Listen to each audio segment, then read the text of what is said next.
Bom, pessoal, ops,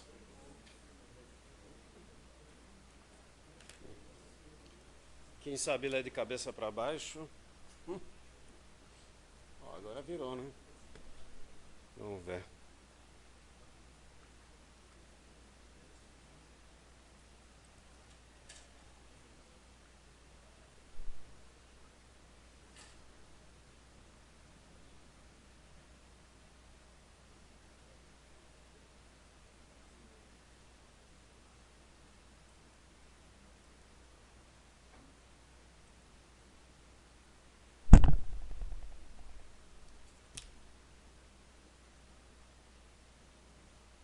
Agora está melhor, né?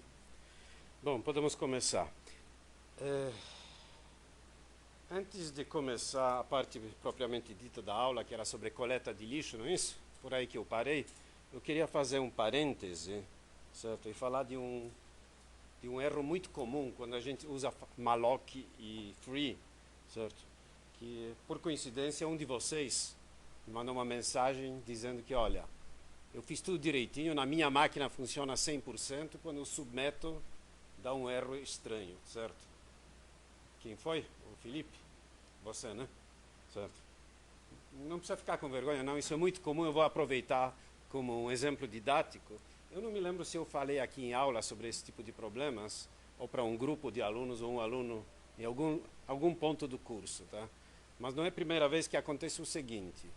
A pessoa testa o sistema em algum ambiente, pode ser que é diferente daquele que nós rodamos no instituto, pode ser uma versão do Linux diferente, ou Mac, ou Windows, certo? Roda em C, no ambiente dele todos os testes dão certo, tudo bate direitinho até a última vírgula, certo? Submete no SUSE, vem um monte de...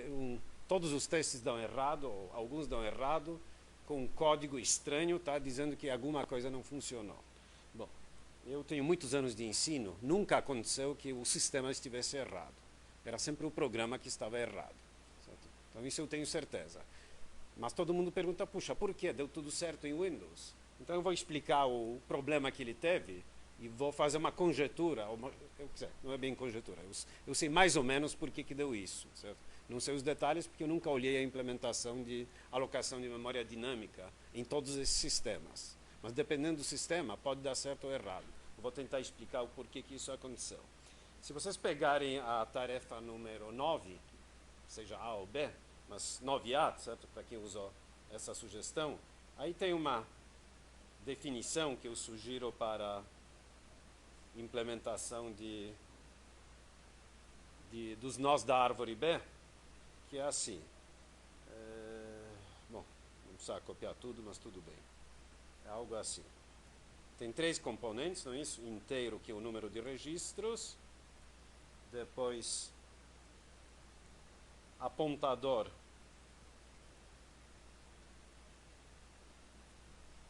Para a informação de aluno, não é isso?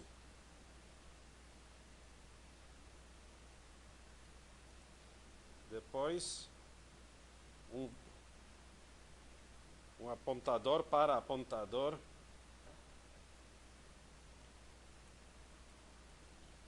Filhos.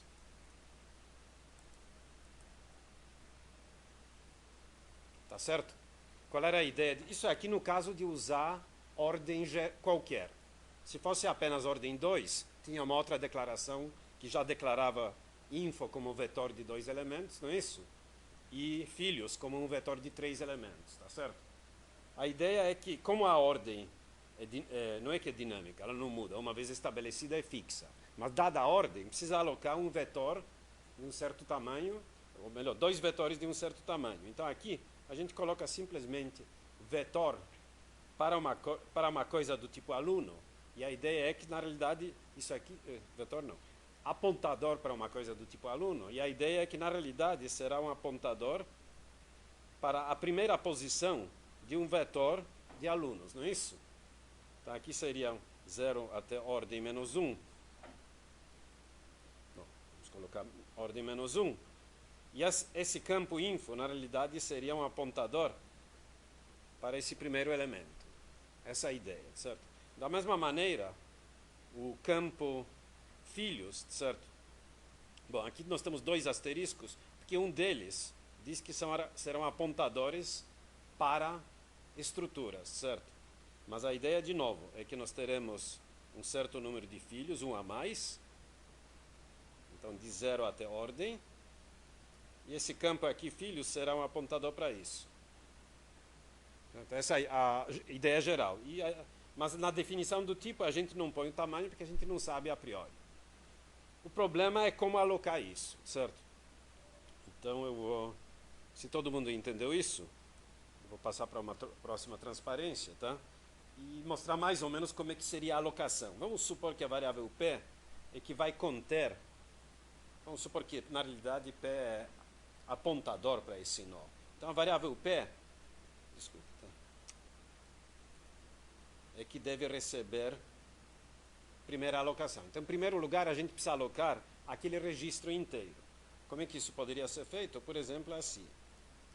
malloc, notem que eu estou usando malloc maiúsculo, porque estou supondo que estou usando a minha implementação. Tá? Agora é importante o seguinte, a nossa implementação, aquele malloc um pouco incrementado, ele não verifica nada que é validade lógica dos seus apontadores. Ele somente ajuda a detectar se você esqueceu ou não desalocar algum apontador que você alocou. Agora, se você misturou as coisas, estragou apontadores, ele se perde também. Esse foi o problema desse exemplo, certo? Então, a malloc simplesmente size of nó da árvore, certo? Eu acho que na transparência anterior eu esqueci de dizer os nomes aqui. Mas aqui tem nó árvore, certo? E tem também apontador, que é implementação base. Mas acho que é isso. Vocês podem olhar os detalhes no próprio arquivo base incompleto.c, não é isso? Então, isso aqui simplesmente aloca, diz que, olha, a variável P vai conter um apontador para um nó da árvore, que tem aqueles três componentes, não é isso? Número de registros, que é um número inteiro, depois info,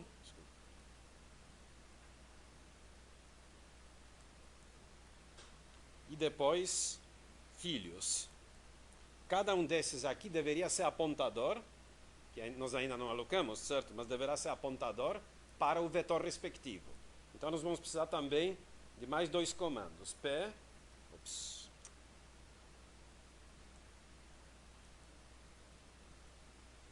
info, pinfo recebe o quê?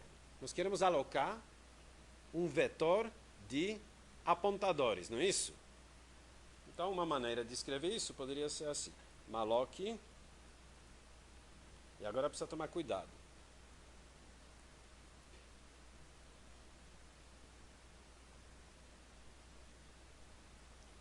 Size of, certo? Bom, o vetor, eu falei, será vetor de informações, então será vetor de, não de apontadores, desculpe, será vetor de alunos, de registros de alunos, não é isso? Cada aluno é uma estrutura com as suas informações, que eu não vou entrar no mérito. Então, é o tamanho de um aluno,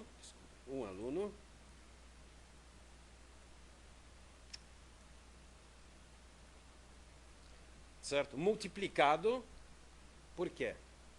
Pelo número de alunos para um nó da árvore, não é isso? Qual é o número de alunos? Bom, na realidade eu esqueci de mencionar, o enunciado permitia que vocês acrescentassem mais um campo aqui para facilitar que ela quebra em dois, etc. Tá? Então, na realidade, o número de informações número de filhos vai ser ordem mais 1, ordem mais 2, e o número de informações de alunos vai ser ordem mais 1. Certo? Mas isso também não é muito relevante em si. Okay? Mas, de qualquer jeito, para ficar coerente, número de informações vai ter 1 a mais. Então, ordem mais 1. Está claro isso? Esse é o tamanho do vetor que a gente deveria alocar para as informações. Então, informações, cada informação é um aluno, vamos supor alocado. Da mesma maneira, P, filhos, certo? Deve alocar um certo número, dessa vez sim. É um vetor de apontadores. Então, size of. E aí, o nome que eu usei é implementação de base, certo? Que é um apontador vezes o número desejado, ordem mais 2. Tudo bem? Então, isso aqui corresponde a alocar um outro vetor aqui, esse sim de apontadores. Bom, até aí, tudo bem. Nós alocamos, etc. O engano que o colega seu fez é o seguinte, ele se enganou nesse fator aqui. Nesse e nesse, não é isso?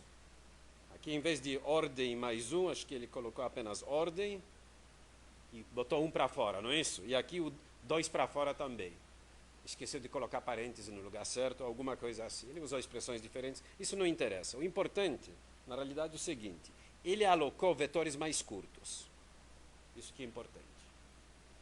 Do que deveria ser.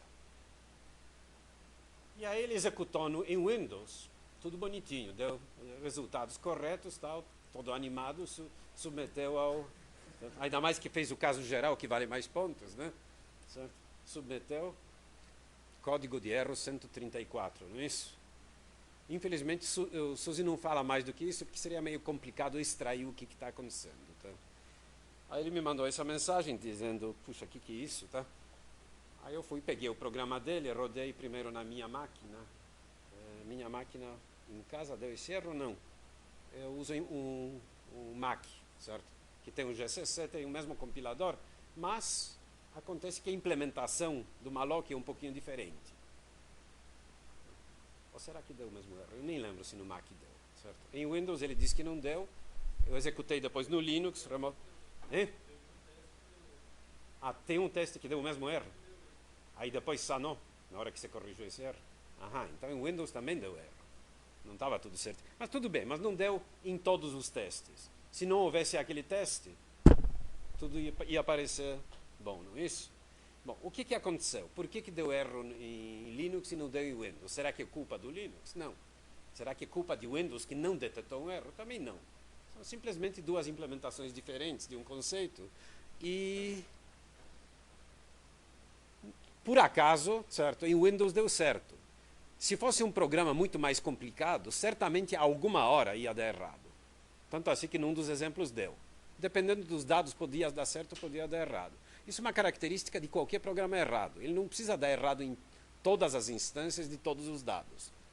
O pior é aquele erro que só aparece depois de alguns meses de funcionamento, apareceu um caso que nunca tinha aparecido antes, e aí dá bode, certo? Então, aqui aconteceu alguma coisa. O que aconteceu? Bom, ele fez duas alocações de memória, certo? Na memória dinâmica. Então, 2 blocos de memória, só que eles eram mais curtos do que deveria. Bom, eu não sei os detalhes de alocação em Windows. Naqueles exemplos em que não deu problema, provavelmente, o que aconteceu é o seguinte, ele usou esta memória aqui, invadiu esse pedaço, mas nenhuma outra parte do programa estava usando esse pedaço de memória dinâmica. Certo? Então o sistema não percebeu que ele está usando um lugar que na realidade não podia usar. Ou então no outro vetor, eu não sei qual dos dois. Nessas alturas eu teria que entrar com um analisador GDB ou algo parecido para realmente detectar esse probleminha, certo? Em Windows, pelo jeito, ou essa área ou essa, por coincidência, continuavam disponíveis. Então ele invadiu isso aqui, usou, tudo bem, não teve nenhum sintoma, exceto num teste em que aconteceu. Era um teste maior ou alguma coisa, você sabe? Hein? 21, é o segundo do segundo grupo. É o primeiro que usava a ordem... sei. Quando a ordem era maior do que 2, né?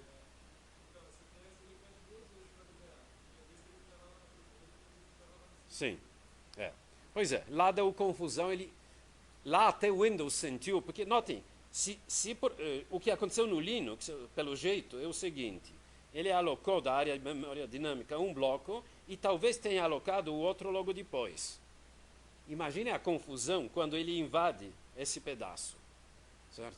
Aqui estavam as informações, os alunos, e aqui talvez os apontadores, tá? Ele estragou os apontadores, certo? Só que aí dá maior confusão, porque na hora de liberar, ele queria liberar a estrutura, tá? Então ele tinha apontadores para cá, só que aqui tinha coisas inválidas. E aí a função de free percebeu isso, que tinha um bloco, porque se vocês lembrarem, mesmo na nossa implementação muito ingênua, tá? A gente tinha algumas informações sobre o bloco alocado, que ele tem condições de verificar se são consistentes, tá? E ele descobriu que não eram. Aí dá um erro e interrompe o programa e devolve o código 134.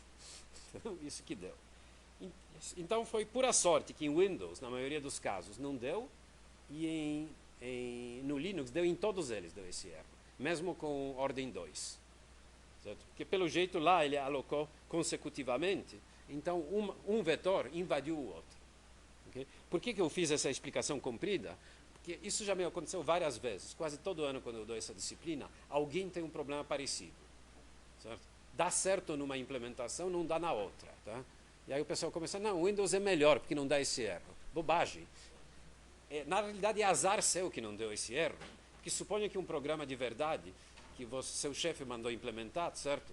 E 2 semanas depois, quando já está em produção, é que vai dar esse erro. Né? Você vai apanhar muito mais do que teria apanhado logo de cara. Não é isso? Não estou dizendo com isso que é culpa do Windows, tá? É culpa de quem escreveu. Quer dizer, deu azar, tá? Aproveitando, um outro erro comum que o pessoal comete e que dá sintomas parecidos é o seguinte. Muita gente faz assim. Nós temos um pedaço de memória alocado, certo? Apontado por uma variável. Ok? Tem gente que faz o seguinte, faz free pair. O que quer dizer free pair? Quer dizer, esse bloco de memória vai ser marcado como disponível, devolvido ao sistema, tá? Só que logo depois diz algo do tipo p qualquer coisa, algum campo info, tá? Sei lá, x recebe p info, tá? Bom, isso é uma bobagem, certo? Ou pior do que isso, certo? Começa ali, talvez queira, vamos supor que aqui tem um campo que é um outro apontador, ok? E o sujeito faz free, libera p, vamos supor que esse campo chama x, tá? Só que quando foi liberado, a função free escreveu alguma coisa aqui no começo, porque como está disponível, agora ele pode colocar aquelas informações extra. Certo? Estragou aquele apontador, e você agora quer liberá-lo. Aí dá confusão, pode dar o mesmo erro 134 também, ou algo parecido. Tá? Então precisa tomar muito cuidado, porque em algumas instalações, eu lembro que em Windows, pelo menos naquela versão que eu estava olhando, não dava erro ainda. Por quê? Porque o free, quando liberava essa área, não estragava esse apontador. Então, você liberava essa área, depois liberava essa apontada por esse aqui. Mas, do ponto de vista lógico, isso está errado. Porque uma vez que você liberou esse cara, você não pode usar essa construção. Porque P aponta para uma coisa liberada. Certo? Se você quer fazer essa liberação, primeiro libere S e só depois libere P. Certo? Isso é uma outra fonte muito comum de erro, que o resultado dá muito diferente nos dois sistemas. Não é que dá muito diferente, pode dar. Eu já tive coisas mais difíceis ainda. 2 versões do Linux davam erros diferentes. Tá? Um dava erro, outro não. Por quê? Porque um era um pouco mais atualizado do que o outro e mudou a biblioteca malloc.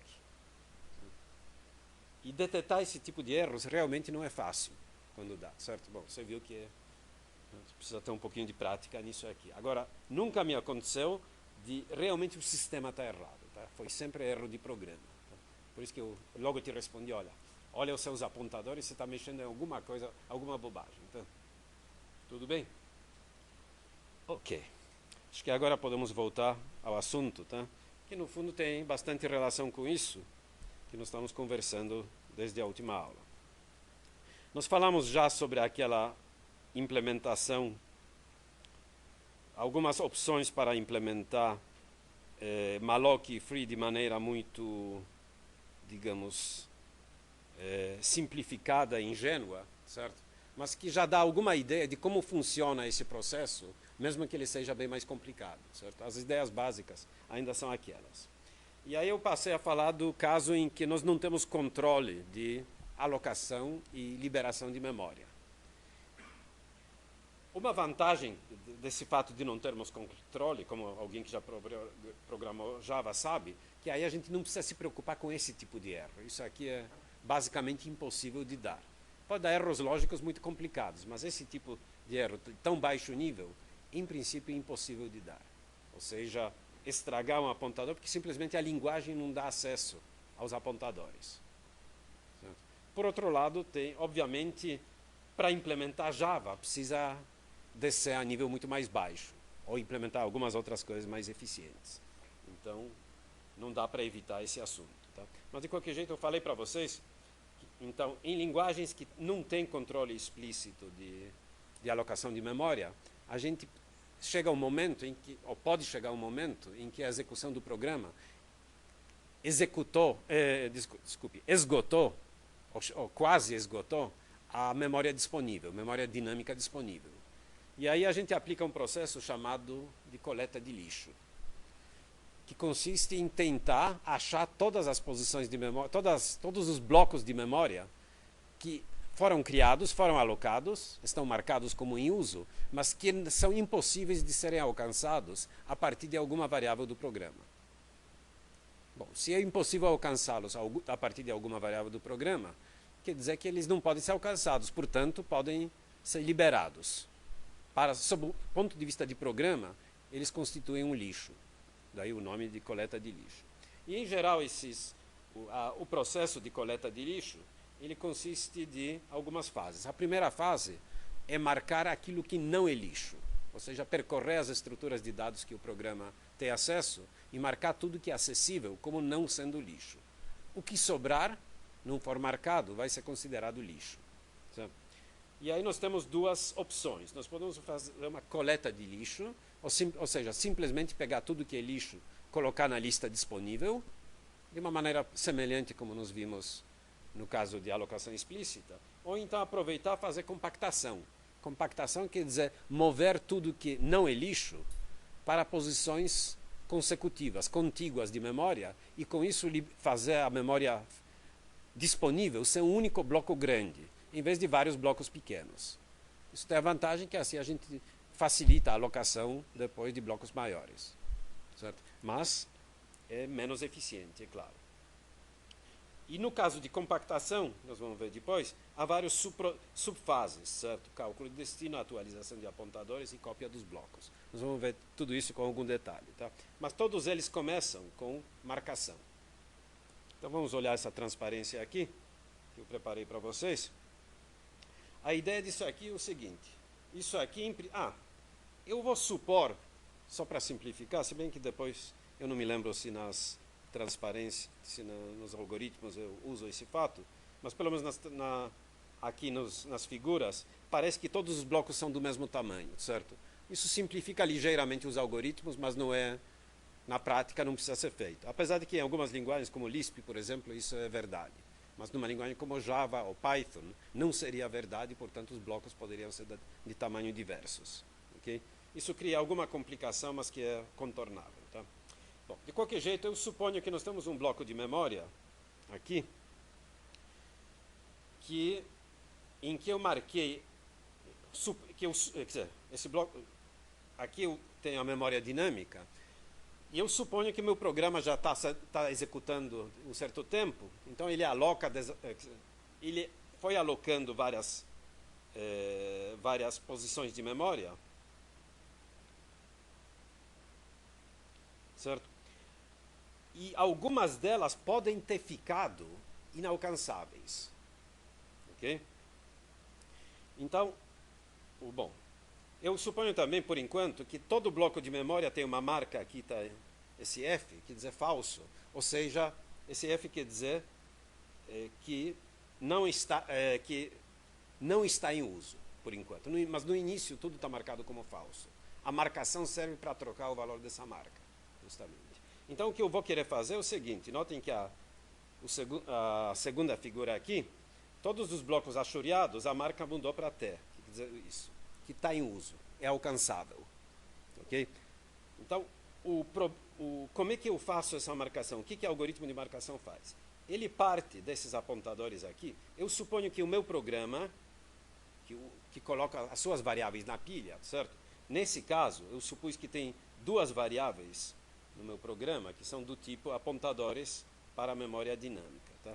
Como é que eu sei o que na minha pilha aponta para a memória dinâmica? Bom, esse é um problema que depende da linguagem. Por exemplo, numa linguagem como Java, o sistema consegue identificar isso. Não vamos entrar em detalhe, porque aí eu teria que falar muito na implementação da própria linguagem, que não é o nosso objetivo. O importante é saber que quando a coleta de lixo tem que começar, o sistema consegue olhar para a pilha e identificar quais são as variáveis que apontam para alguma coisa na memória dinâmica. Okay? Uma vez que eles sabem, nós vamos ter uma função que começa com esse apontador e marca tudo que é alcançável a partir desse aqui.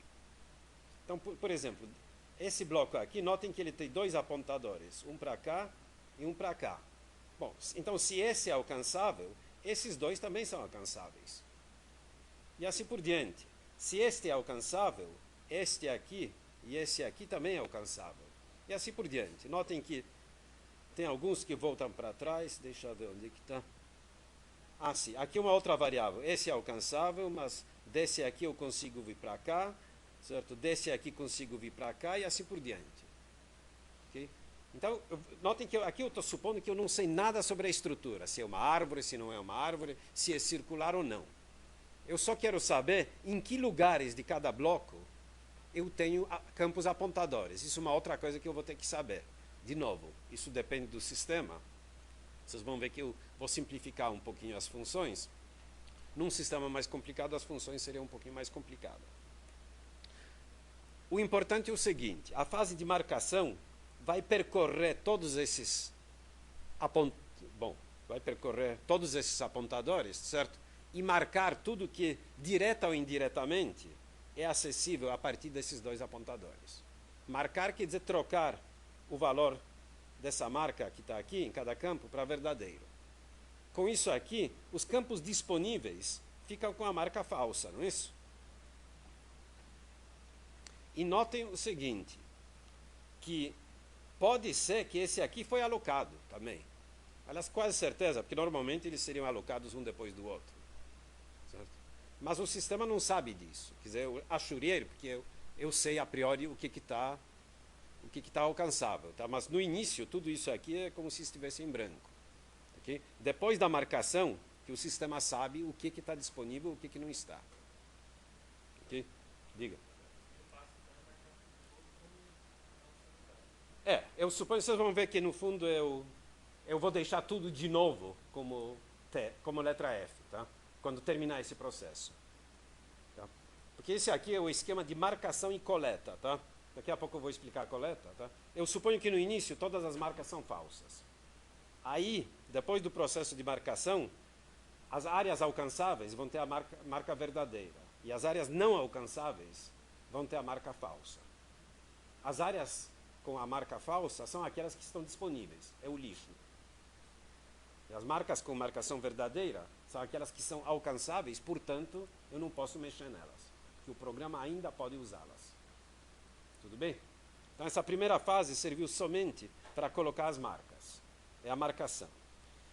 Naquela primeira versão da coleta de lixo, eu falei aquela que faz coleta. Bom, coleta é coleta. O que eu faço? Eu percorro. Notem que eu pego esse vetor aqui, e agora vamos supor que todos são de tamanho igual, então eu sei os tamanhos, tá? Eu percorro cada elemento e olho a marca, tá certo? Se a marca estiver falsa, eu coloco na lista disponível.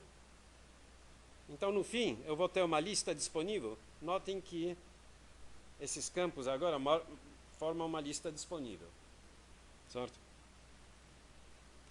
E eu aproveito também que, enquanto eu ando por essa lista e construo a lista disponível, eu também troco as marcas verdadeiras para falsas. Assim, na próxima marcação, eu repito o mesmo processo. É isso que você estava perguntando? No começo de cada marcação, todas as marcas são falsas. Aí eu marco, coleto, e volto a executar meu programa. Se ele de novo precisar mais memória, todas as marcas novamente estão falsas. Ele pode aplicar o mesmo algoritmo. Então, conceitualmente, essa é a forma bastante simples. Tá? Todo mundo entendeu o que eu fiz aqui? Tá bom. Aqui estão alguns esboços, tá? E é bom olhar um pouco, porque inclusive para entender que tipo de problemas que a gente encontraria numa implementação verdadeira. Certo? Então, há algumas hipóteses simplificadoras, aquela que eu falei. Tamanho fixo de registro. Isso não é estritamente necessário, inclusive nós vimos técnicas nas aulas anteriores, porque em cada... Aqui registro quer dizer bloco de memória alocado. Tá? Cada bloco pode trazer dentro dele o tamanho, não é isso? Nós vimos naqueles esquemas que, quando o tamanho é variável, ele pode estar lá dentro do bloco, e aí, andando, sabendo o tamanho, eu posso ir pulando de um bloco para o outro. Certo? Então, mas isso simplifica a explicação. Outra coisa muito importante. Dentro de cada bloco, eu preciso saber onde estão os apontadores, certo? Nessa figura bonita que eu fiz, notem que eu estou aqui, por exemplo, aqui estou com 2 apontadores, não é? O meu coletor de lixo precisa saber em que lugar desse bloco estão os apontadores. Como é que ele sabe? Bom, isso, de novo, a linguagem, dependendo do sistema, eu tenho informações para isso. Em Java existem descritores que me dizem, no caso de cada tipo de objeto, onde estão os apontadores, certo? Mas, na nossa implementação, eu vou supor que, de alguma maneira, a gente sabe onde estão os apontadores. Na realidade, eu vou supor que tem um vetor de apontadores em cada bloco, para simplificar. Ok? Então, eu vou supor que cada bloco alocado é de tamanho fixo e está aqui a sua estrutura. Tudo isso simplificações. Tem uma marca booleana, aquela que vai ser verdadeira ou falsa. Inicialmente é falsa. Tem um campo chamado destino. Tá? Isso não vai ser usado nesse primeiro algoritmo. Só vai ser usado no segundo algoritmo, aquele que vai fazer compactação. Certo? Depois, tem um inteiro que me diz quantos apontadores existem nesse bloco. Tá? E depois, eu tenho um vetor de apontadores, que tem no máximo um certo número de apontadores. Tá? Então, notem que isso é muito simplificado. Se eu não conheço a estrutura, não saberia onde estão os apontadores. Certo? Mas, como já falei, sabendo... Quer dizer, o próprio sistema de implementação da linguagem nos diz isso. Tá? Eu também vou supor, obviamente, que eu tenho memória dinâmica, certo? Só que, como eu estou supondo que é tudo de tamanho fixo, eu vou tomar mais uma liberdade, eu vou tratar isso aqui como vetor de blocos, só para simplificar a minha explicação de algoritmos. Já que são todos de tamanho fixo, isso aqui que se comporta como um vetor de blocos, não é isso? Assim, a descrição do algoritmo fica mais simples. Tá? Então eu digo, olha, a minha memória, na realidade, é um vetor de elementos de tipo bloco, e o número de blocos é o tamanho da memória dinâmica, em blocos. Vocês podem pensar que cada bloco são, sei lá, 128 bytes ou 1024 bytes ou algo parecido. Tudo bem até aí? Então agora... Diga.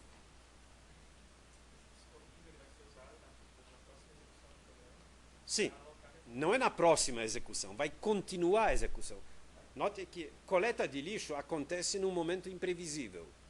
Se você escreve teu programa naquela linguagem de alto nível, com objetos, não sei o quê, você não se preocupa com alocação de memória. Na realidade, você aloca toda vez que você cria um objeto. Tá? Aí, numa certa altura, quando você quer criar um novo objeto, o sistema diz, ups, tem pouca memória, ou então não tem mais memória. Aí o sistema suspende a execução do teu programa, identifica as variáveis do tipo apontador que estão na pilha de execução, marca tudo, coleta numa nova lista disponível e volta ao ponto de alocação. Ou melhor dizendo, aloca aquilo que você pediu e devolve para você. Do ponto de vista lógico, você nem percebe essa ação. Ela se passa nos bastidores. Você talvez perceba porque vai levar um tempo. Então, de repente, o programa tem um soluço, né? Ele dá uma travadinha, puxa, porque ele está olhando toda a memória, e note que aí ele precisa percorrer todo aquele vetor, etc., talvez mais de uma vez.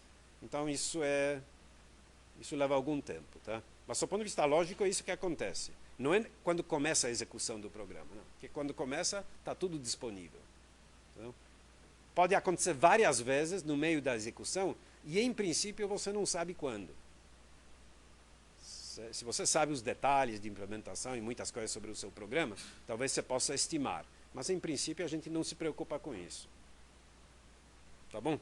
Ok. Então, vamos olhar a implementação disso. Tá aqui coleta de lixo. Quer dizer, coleta de lixo, versão simplificada, que tem apenas a fase de marcação e coleta. Tá?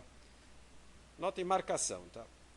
Lembrem, tá? Eu não estou supondo nada sobre como é a minha estrutura de dados. Pode representar uma árvore, uma lista duplamente ligada, uma lista duplamente ligada circular, etc. Tá? Esse esquema precisa funcionar. Obviamente, se as minhas estruturas têm circularidades, eu preciso tomar cuidado na marcação, não é isso? Se eu tenho um bloco apontando para o outro e o outro aponta para mim, se eu não tomar cuidado, eu vou ficar naquele ciclo que nós já vimos no caso das listas generalizadas, não é isso? Eu falei naquela hora, quando a gente falou em visitar todos os nós, que a gente precisa tomar cuidado e ter aquela marquinha de visitado, não é isso? Para evitar repetição infinita, ou então para melhorar a eficiência e não passar duas vezes pelo mesmo caminho. Bom, o que nós vamos usar aqui, aquela marca de que é acessível ou não, é a mesma marca do visitado. Nós vamos usar aquela marca para evitar circularidade e para evitar passar mais de uma vez pelo mesmo lugar. Ok? Então, o argumento da função marcar é algum apontador P. O que é o apontador P? Apontador P é justamente o valor que está em alguma variável na pilha de execução. Esse é o argumento inicial. É com esse argumento que o sistema chama a função de marcação.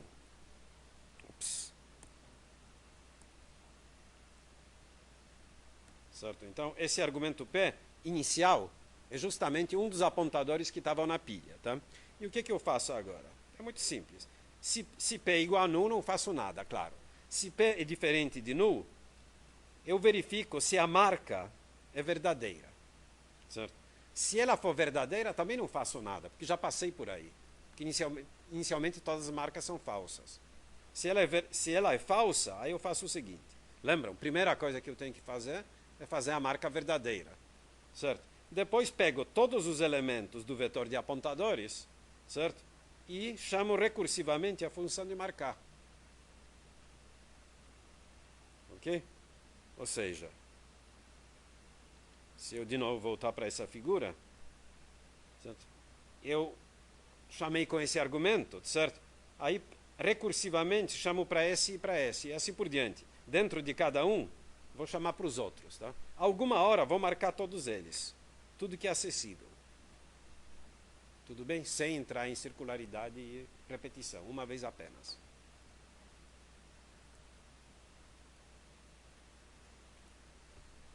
Tá? O algoritmo em si de marcação é exatamente, quase que igual àquele de percurso de uma lista generalizada, não é? A ideia é exatamente a mesma, só que aqui a gente nem tem ideia de qual é a estrutura que a gente está percorrendo. Qualquer que ela seja, isso vai funcionar. E é razoável porque nós estamos num nível muito baixo do programa. Tá? Depois vem a coleta. Bom, coleta, no fundo, nós vamos percorrer aquele vetor de todos os blocos. Cada bloco tem a marca que diz se ele está em uso, se é alcançável ou se está disponível. Okay? Se a marca é verdadeira, é que está em uso. Se a marca é falsa, é que pode ser coletado e tornado disponível. Tá certo? Então, o que a gente faz? Inicialmente, torna a lista disponível vazia e agora percorre a memória, os blocos da memória. Certo? Se a marca é verdadeira, é que este bloco precisa ser pulado porque ele está em uso. Mas precisa aproveitar e colocar como falso aquela marca para que numa próxima coleta de lixo aquilo possa funcionar de novo. Tá certo? Se a marca é falsa, okay? O que a gente faz? A gente põe o primeiro apontador para aquele valor que já estava na lista disponível, tá? E faz lista disponível apontar para o endereço desse bloco. Isso é uma inserção numa lista, na frente de uma lista. Eu estou usando o primeiro elemento daquele vetor de apontadores como o próximo da lista. Já que está lá, sabe? Eu não vou criar um campo especial para isso. Tudo bem? Isso aqui é um processo linear que percorre o vetor. Todo mundo entendeu? Quer dizer, o que eu faço aqui? é percorrer esse vetor de 1 em 1. Se estiver ocupado, eu só troco o valor da marca. Se não estiver ocupado, certo? Primeiro eu coloquei esse aqui na lista disponível. Aí achei esse aqui, coloquei aqui esse apontador, certo? E coloquei esse na lista disponível. E assim por diante. Eu fui inserindo, tá? Quando cheguei aqui, o último inserido é esse aqui. Tudo bem? Então notem que, do ponto de vista de programação, pelo menos essa forma simples, é bem simples, certo? Vocês fizeram coisas bem mais complicadas já, tá? Claro que isso aqui é uma grande simplificação do que existe. Eu fiz várias hipóteses aqui que simplificaram a explicação. Tá? Notem que se os blocos fossem de tamanho variável, eu não poderia tratar isso como simplesmente vetor de blocos. Teria que tratar como uma única área, tá? E teria que andar de tantos em tantos bytes. Mas seria um pouquinho mais complicada a programação, mas seria bastante semelhante.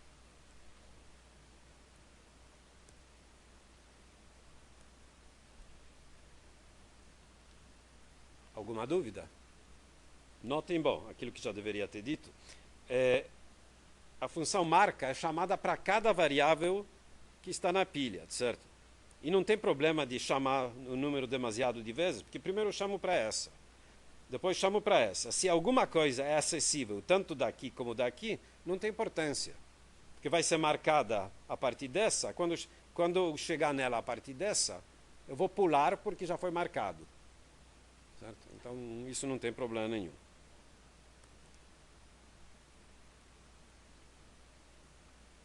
Alguma dúvida até aqui, pessoal? Tá bom. Então, vamos olhar agora um outro esquema mais complicado, que é aquele que faz também a compactação. Notem que compactação vai ser bem mais complicada, porque primeiro, a gente vai começar com marcação exatamente igual como antes, tá? Mas uma vez marcado, o que eu gostaria de ter agora é o seguinte: todos esses blocos que estão em uso, empurrá-los para a esquerda, compactando a memória. Assim, no fim, eu vou liberar um bloco grande de memória aqui, um único bloco grande, em vez de ter uma lista ligada de blocos pequenos. Isso aqui vai me dar bastante trabalho, porque se eu desloco todo mundo, os apontadores, para todos eles, mudam os valores dos apontadores, não é isso? Isso dá uma confusão tremenda, porque os apontadores estão disseminados por aí. Sem falar das variáveis do programa que apontam para cá, para áreas que também vão ser deslocadas. Então precisa tomar muito cuidado nessa implementação. Então como é que a gente faz isso? Como já falei, marcação é trivial. Certo? Trivial não, mas já suponho entendida. Certo? E na realidade é bem trivial. Certo? É só chamar aquela funçãozinha bem simples. Tá? Com todas as nossas hipóteses ficou trivial. Agora eu olho para... Agora eu vou fazer... A segunda fase vai ser o seguinte. Eu vou calcular o destino. O que quer dizer isso? Eu vou percorrer esse vetor e para cada bloco que está em uso, eu vou calcular em que posição ele vai acabar se for compactado. O que quer dizer isso? Isso quer dizer o seguinte. Esse bloco aqui, na realidade, vai ser copiado para cá. É o primeiro, não é isso? Esse bloco aqui vai ser copiado para cá. Esse bloco aqui vai ser copiado para cá. Este bloco aqui, notem que esse aqui vai mais longe, vai ser copiado para cá. Tá certo? Esse bloco aqui vai ser copiado para cá. Esse aqui para cá e assim por diante, tá? Esse aqui para cá e esse aqui para cá. Notem que isso aqui, vou marcar em outra cor de novo, isso aqui ficará disponível, tudo isso, se eu copiar. Mas eu não copiei ainda, tá? Antes de mais, se eu copiar direto agora, eu vou estragar tudo e não vou achar mais nada. Então a única coisa que eu vou fazer é, na realidade, calcular o destino. O que quer dizer isso? Se vocês lembrarem daquelas declarações que eu pus há pouco, eu suponho que cada bloco tem esse campo, destino, ou seja, a futura localização deste bloco. Eu sei a atual, mas eu vou achar uma futura, tá? E o que eu vou colocar naquele campo? Eu vou colocar justamente o valor desses apontadores azuis, certo? Esse bloco vai ser copiado para cá, Então, o seu futuro, seu destino é esse. Certo? Como é que eu faço isso? Tem que isso é relativamente fácil, não é isso? Eu pego uma variável e digo, olha, você vai começar em 0, porque o primeiro bloco vai ser copiado para 0. Segundo bloco ocupado para 1. Terceiro bloco ocupado para 2 e assim por diante. Tá? Cada bloco ocupado em uso vai ser copiado para a posição consecutiva. Blocos que não estão em uso, eu não vou... Não é que não vou copiar, porque eu não estou copiando nada. Vou apenas colocar o endereço futuro. Certo? Se eu fizer isso, tá? Essa figura está bem mais difícil de entender, mas se vocês olharem esses apontadores aqui embaixo, esses tracejados, tá? Eles indicam justamente o que estava em azul há pouco. Certo? Aqui está o apontador para cá. O que quer dizer isso? Esse é o futuro, esse é o destino desse nó, desse bloco. Aqui está um apontador para cá, aqui está um apontador para cá e assim por diante. Esse cara aqui, por exemplo, foi para cá, exatamente. Tá certo? Ou seja, a partir daqui vai ficar disponível. Tudo bem? Então esse processo na realidade não é tão complicado assim. Vai andando e calculando futuro endereço. Tá? Depois, a próxima fase. Aqui eu repeti a mesma última situação anterior. Quer dizer, eu suponho que está tudo marcadinho, bonito, tá certo? E agora eu já tenho o futuro, o destino futuro de cada um. Aí eu vou fazer o seguinte. Eu vou andar em todos eles e atualizar todos os campos de apontadores. Certo? Então notem bem, por exemplo, vamos pegar um deles como exemplo. Aqui tem um apontador para cá. Certo? Notem que aqui esse mesmo apontador mudou para onde? Para cá. Por quê? Porque esse cara, ele tem um apontador azul para cá. Tá certo? Então esse apontador aqui, vermelho, que apontava para cá, ele vai ter que ser mudado para apontar para esse lugar azul aqui, não é isso? Quando eu copiar, o futuro valor dele é esse. Todo mundo concorda? Exatamente isso que eu fiz nessa segunda parte aqui. Esses apontadores que estão aqui em cima são os novos valores dos mesmos apontadores que estavam aqui em cima, tá? Só que já corrigidos pelo futuro. Como é que eu faço esse processo? Bom, nós vamos olhar no programa, mas não é difícil. Eu pego esse campo, tá? Olho para onde ele aponta, eu vejo para onde ele deverá apontar depois, porque já que eu achei isso aqui, eu posso olhar para onde ele deverá ser deslocado. E aí eu troco o valor desse para esse. E faço a mesma coisa percorrendo todos os ocupados. Tudo bem? Ok. Uma vez feito isso, mais uma observação importante. Notem o que aconteceu com esses dois apontadores lá na minha pilha. Eles também mudaram de valor, não é isso? Claro, porque eles também vão apontar... Esse aqui apontava para o primeiro bloco. Mas o primeiro bloco vem para cá, eu já sei disso. Então ele também vai mudar de lugar. Como é que eu fiz isso? É facílimo, né? Esse cara apontar para cá e o futuro dele é esse. Então era só mudar. Mesma coisa com esse aqui. Okay? Então, eu atualizei todos os apontadores, inclusive aqueles que estavam na pilha de execução. Agora sim eu vou copiar tudo. Como é que eu copio? Bom, isso é fácil, tá? Tudo é fácil, né? Eu ando para cá, certo?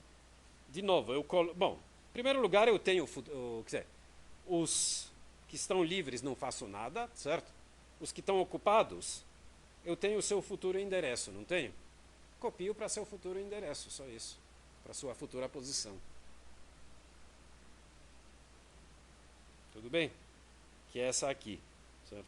Esse cara vem para cá. Então essa é a fase de copiar. E disponível. Disponível agora, na realidade, é apenas um apontador para o início da área livre. Porque a partir dela eu posso alocar consecutivamente. Notem que no caso de alocação de blocos de tamanho uniforme, tamanho fixo, esse negócio de compactar não tem muita vantagem, certo? Porque de qualquer jeito eu sempre quero blocos do mesmo tamanho. Então eu não compro nada, na realidade é muito interessante. E um processo mais complicado demora mais.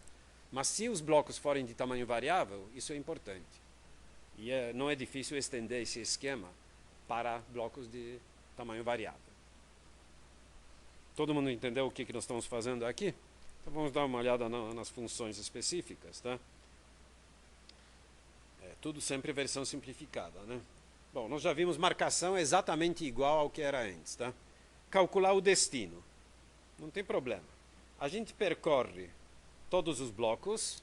Se o bloco está marcado, o que quer dizer isso? Ele vai ser usado, certo? Então a gente diz o seguinte, olha, o endereço de destino desse bloco vai ser o endereço do jésimo bloco. Quem é J? Bom, J inicialmente é 0, tá? E toda vez que a gente acha um bloco, mais um bloco em uso, incrementa J de 1. É bem fácil calcular o endereço de destino de cada bloco. Tudo bem?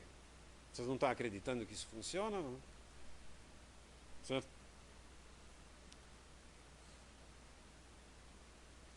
Muito bem. Então essa é a fase de coleta de lixo. Bom, a fase de atualização está aqui. De novo, é simples, tá? Tudo é simples. Tá? Essa aula toda é muito simples, tá? São apenas pequenos pedacinhos, cada um é simples, mas resulta num processo bastante complexo, certo? O que a gente faz? De novo, a gente percorre. Eu não me lembro se em algum lugar a gente consertou as marcas. Talvez eu tenha esquecido, mas isso é fácil de consertar. Bom, aqui a gente novamente percorre a memória inteira, de bloco em bloco, certo? Aí, se a marca é verdadeira, isso quer dizer que aquele bloco está livre. Desculpe, que aquele bloco está em uso. Então a gente precisa atualizar os seus apontadores. Então o que a gente faz? Para cada apontador, certo? A gente troca o seu valor pelo valor do apontador que está no destino. Então notem que memória, o jésimo apontador, certo? A gente vê para onde ele aponta e naquele bloco a gente pega o campo de destino. Troca ele por aquilo que está no campo de destino. Que é exatamente o que eu fiz naquela figura. Okay? A expressão aqui parece meio complicada, mas se vocês analisarem com cuidado, é só isso que ela faz. Certo? É só percorrer novamente o vetor de blocos. Tá? Finalmente, vamos mover os blocos, ou seja, compactar. Certo? De novo, é só percorrer a memória. Se a marca é verdadeira, é que ele está em uso. Então, o que a gente faz? Aqui, que eu restauro a marca falsa, certo?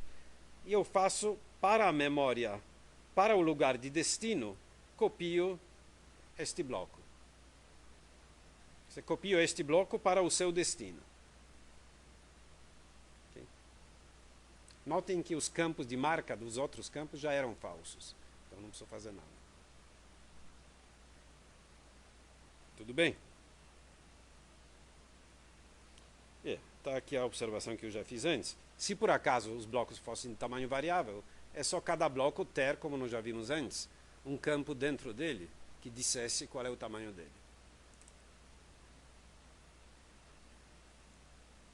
O que mais que eu tenho aqui? Perguntas, pessoal? Foi muito pesado ou o quê? Todo mundo está cansado. Nossa prova é a próxima aula, né? Ah, tá bom, por isso que está todo mundo meio... Okay. Isso não vai cair na prova. Né? Não nessa. Tá, tá bom. Alguma pergunta sobre esse processo? Então, basicamente, isso é o resumo, ou digamos, uma introdução muito elementar a questões de coleta de lixo, certo? Eu não vou falar mais sobre esse tipo de abordagem.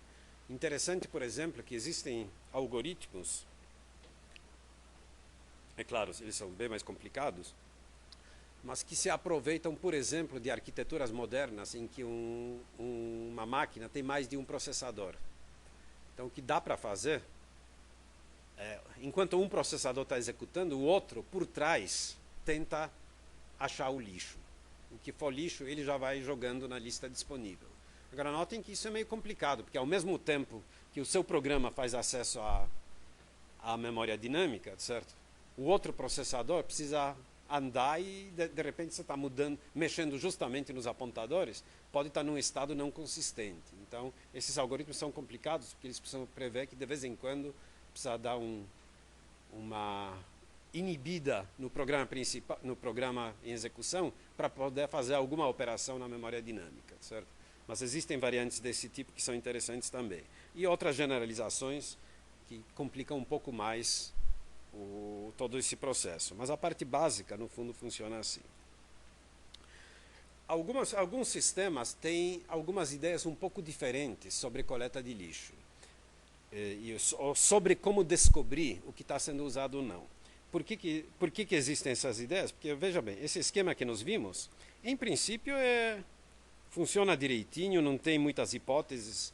Quer dizer, eu simplifiquei bastante, mas como nós vimos, dá para generalizar para a memória com blocos variáveis, certo? Funciona de qualquer jeito. Mas ele tem um problema, é um problema intrínseco. Notem que é um problema de eficiência. Certo? Se eu uso muita memória dinâmica, eu tenho, aqui, por exemplo, nesse caso aqui, mesmo no caso mais simples, vamos ver, aquele que usa marcação e coleta, que é mais simples, tá? Em primeiro lugar, eu preciso marcar tudo que é disponível, tá? Notem que como a coleta de lixo acontece num momento em que esgotou a memória disponível, ou quase esgotou, certo? Existe uma boa chance de que eu tenha que andar muito na minha memória para marcar tudo que é aquilo disponível. Não é necessariamente verdade, porque pode ser que quase tudo lixo e eu só vou marcar pouca coisa, tá? Mas mesmo a fase de marcação pode envolver bastante tempo. Certamente a fase de coleta envolve bastante tempo, porque aí eu percorro de um em um os meus blocos. Então a fase de coleta, certamente, o tempo é proporcional ao número de blocos. Número de blocos da memória dinâmica, ocupados ou não. Certo? Ou em outras palavras, ao tamanho da memória dinâmica. Quanto maior a memória dinâmica, mais tempo vai levar.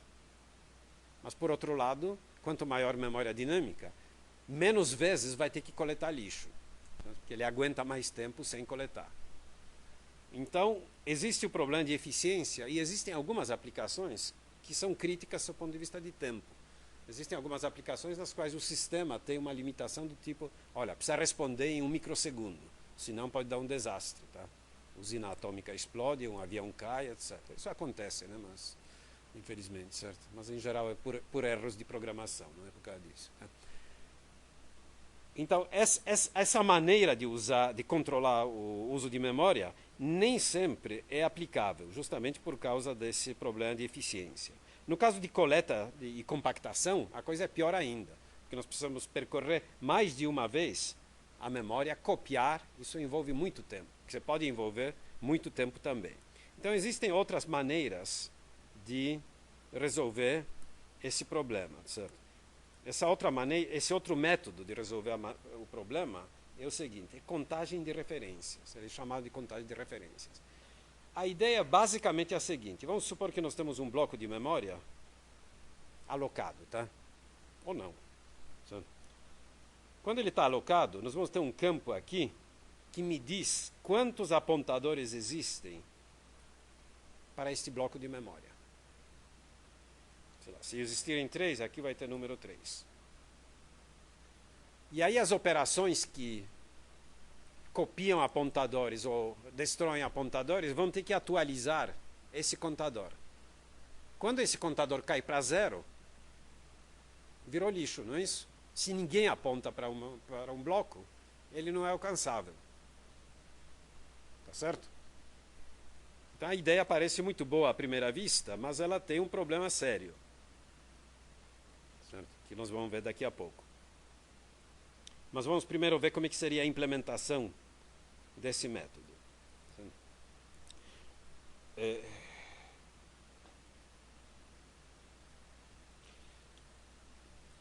De novo, eu vou supor que nós estamos falando de uma implementação simplificada, tá? Eu vou supor que todo bloco tem essa estrutura aqui, ou seja, os componentes que tem aí é o contador de referências, que eu chamei de refs, e de novo um vetor de apontadores, tá? É parecida com a anterior, mas agora tem esse contador de referências, onde a gente vai colocar a contagem de referências, certo? A gente também supõe que todas as variáveis apontadoras inicialmente são nulas, tá? Não pode apontar para nada e a gente aos poucos vai alocando, tá? Mas para que o esquema funcione, notem que nós temos que o caso mais importante é estudar o que acontece quando eu escrevo P recebe Q. Suponham que P e Q são variáveis apontadoras. Se Q aponta para um bloco e eu faço essa operação, o que quer dizer isso? Que eu vou ter agora uma referência a mais, não é isso? Porque se Q apontava para um bloco de memória, a variável P agora também vai apontar para o mesmo bloco de memória. Então, se esse bloco tinha 3 referências antes, tá? Essas duas mais essa, agora vai ter 4. Então, essa atribuição não pode ser simplesmente uma atribuição assim. Ela precisa, a linguagem que é implementada usando esse conceito, quando ela traduz comandos de atribuição, ela precisa traduzi-los por várias operações que garantem a consistência desse contador. Certo? Como é que isso é feito? Bom, o código está aqui. Isso aqui é a tradução do que deveria ser resultado do seu comando de atribuição simples no seu programa-fonte. Tá? Notem que se Q... Tá, eu vou atribuir Q a P. Tá? Então, se Q é nulo, não precisa fazer nada. Tá? Que copiar um apontador nulo não aumenta a referência a ninguém. Desculpe, não é bem assim. Diminui referência a alguém. Tá? Mas se Q não é nulo, eu aumento de 1 o número de referências do registro apontado por Q, não é isso? Essa é a primeira coisa que eu preciso fazer. Mais um aqui. Tudo bem? Depois, preciso olhar P. Se P é diferente de nil, o que quer dizer isso? Isso quer dizer que P apontava para algum lugar, não apontava? Mas agora vai começar a apontar para um outro lugar. Qual é a consequência disso? O contador aqui tem que diminuir de 1. Tá certo? Esse aqui eu já aumentei de 1, mas esse aqui tem que diminuir de 1. A única exceção se P for nulo. Se P for nulo, não precisa fazer nada. Certo? Tudo bem? Então é isso que está sendo feito aqui. Diminui o contador de referências do bloco apontado por P. Certo? Se o bloco apontado por P... Notem que nós diminuímos o contador. O contador é sempre positivo ou nulo. Se o contador caiu para 0, o que quer dizer isso? Pode desalocá-lo, não é isso? Esse cara pode ser desalocado. Mas na realidade precisa fazer mais coisas do que desalocá-lo. Tá? Por quê? Pode liberar esse bloco, não é isso? Que ninguém mais aponta para ele. Mas é só isso que tem que fazer? Suponham que ele era a raiz de uma árvore binária, tá? E não havia apontadores para os filhos, tá? Os únicos apontadores eram daqui. A árvore inteira pode ser liberada, não é isso? Na realidade, tudo, liberada não sei, mas tudo que ele aponta, agora pode diminuir o contador de referências, não é isso? Porque o contador dele caiu para 0. Então, essa função desaloca referências, na realidade, nós vamos ter que olhar na próxima transparência. Tá? Porque agora, recursivamente, vou ter que olhar tudo que os seus apontadores apontavam. Porque todos eles, de repente, perderam uma referência. Tudo bem? E, finalmente, eu faço aquilo que eu pretendia fazer desde o início, que é atribuir Q para P.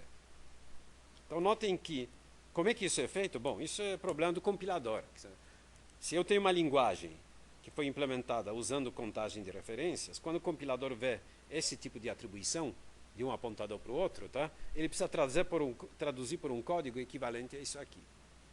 Notem que isso pressupõe, por exemplo, que todas as variáveis apontadoras foram inicializadas com nulo, porque se tiver lixo, essa parte de se P é diferente de null pode dar bobagens, primeira vez que eu faço a atribuição.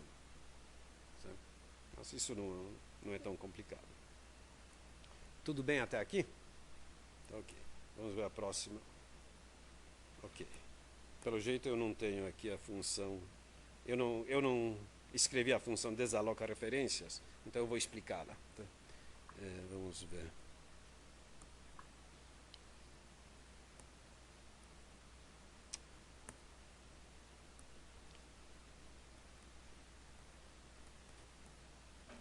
Desaloca referências, não é isso? P.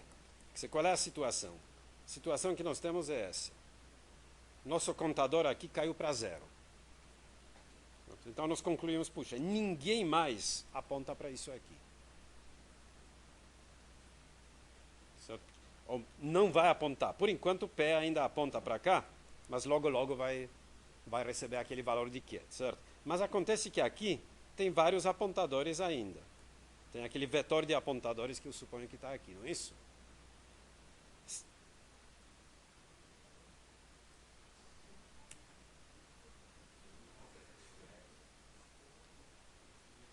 Bom.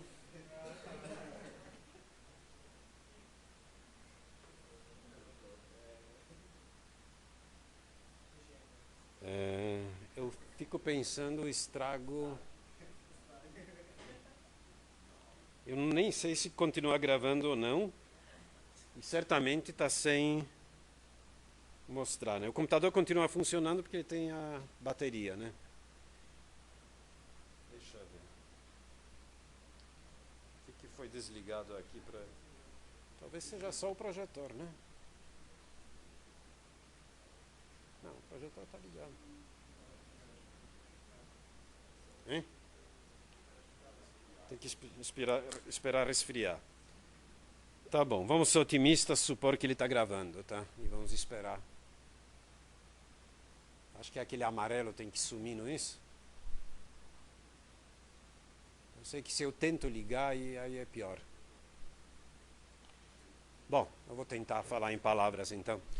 De qualquer jeito, vocês viram, acabei desenhando aquele vetor.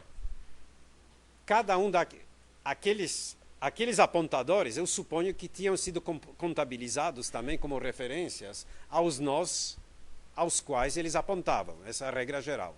Todo nó tem um contador de referências. Na hora que a gente decide que pode liberar este nó, todas aquelas referências vão ser eliminadas. Portanto, todos os nós aos quais ele aponta têm que diminuir as suas referências. Isso é recursivo, porque alguns deles também podem dar 0. Então, esse desaloca refs é uma função que vai ter que olhar campo por campo, campo apontador por campo apontador, subtrair do campo de referências 1, se passou a 0, chamar recursivamente para aquele nó. Está claro isso? Terminado isso, aí pode voltar e fazer aquela atribuição final. Tá bom? Bom, vamos tentar ver o que dá aqui. Esse aqui está vermelho agora, sabe? Será que ligando? Opa, alguma coisa melhorou. Vamos ver se ele renasce. Tá? Por enquanto nada, né?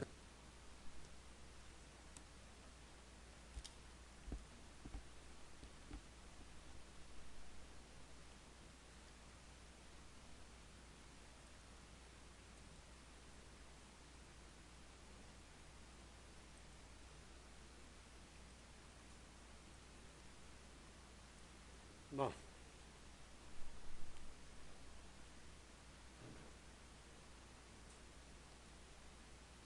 Última tentativa.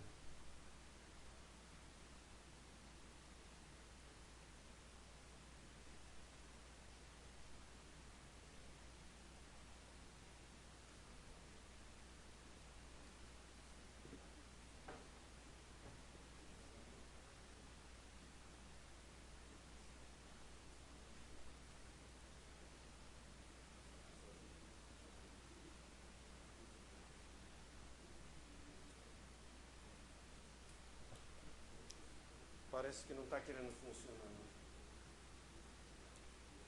Bom, acho que é mais fácil deixar para terminar na próxima aula, mas antes de terminar, esse esquema é muito bonitinho, certo? Ele, em princípio, não é que ele é mais eficiente do que coleta de lixo. A vantagem dele é a seguinte, que ele não faz de uma vez a limpeza. Ele faz de maneira incremental. Quando acha... Na hora que um bloco de memória deixa de ser disponível, deixa de ser utilizado, ou deixa de ser potencialmente utilizado, ele já sabe disso e libera. E como isso é feito em geral de maneira incremental, não há esse acúmulo de tempo num dado instante para fazer a limpeza. Então, em algumas aplicações críticas, isso pode ser bom. Certo? Em vez de gastar de uma vez 1 segundo, ele vai gastar 1000 vezes 1 milissegundo, certo? Que pode ser vantajoso. Entretanto, existe um problema com esse sistema. Certo? Eu vou deixar para vocês pensarem. Existe uma situação na qual o contador nunca vai para zero, apesar de que não dá para alcançar o bloco, certo? Que situação seria essa?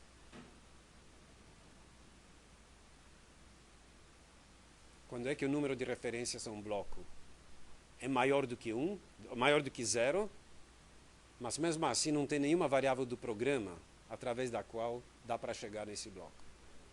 Hein? Fala o quê? Aponta para ele mesmo. Isso ou o caso mais geral. Não precisa ser só para ele mesmo. Mas você falou bem, tá? O que quer dizer apontar para ele mesmo? O que é isso? Circularidade. Se vocês têm uma lista circular, cada um aponta para o próximo. Suponham que ninguém mais aponta para nenhum nó dessa lista. Qual é o valor de cada contador? 1, né? Isso é uma lista circular simples. O valor do contador é 1, ninguém aponta para ela, portanto não pode ser mais usada. E o contador nunca vai baixar para 0. Então, o método de contagem de referências funciona bonitinho, tá? Mas tem problemas com circularidades. E se a gente tem uma linguagem geral na qual o programa pode criar circularidades, e isso é verdade mesmo em linguagem de alto nível, Java, etc., é fácil criar circularidades, certo? Então aí não dá para usar, ou então precisa adaptar. E existe, na realidade, mistura de vários esquemas. Contagem de referências com outras coisas. Tá bom? Acho que é melhor pararmos por aqui. Vamos ver o que deu aqui. Hein? Deixa eu responder primeiro se houver dúvidas, tá? Eu tinha dúvida. Todas as árvores, de todos os tipos, certo? Não, acho que eu dei listas generalizadas depois de árvores digitais, não dei? Fila de prioridades, sim. Cai. Tá. Então, quer dizer, na ordem cronológica, desde a primeira aula, pode cair coisas que já caíram, né? Até o que foi dado na última aula de árvores, que eram árvores digitais, não era isso?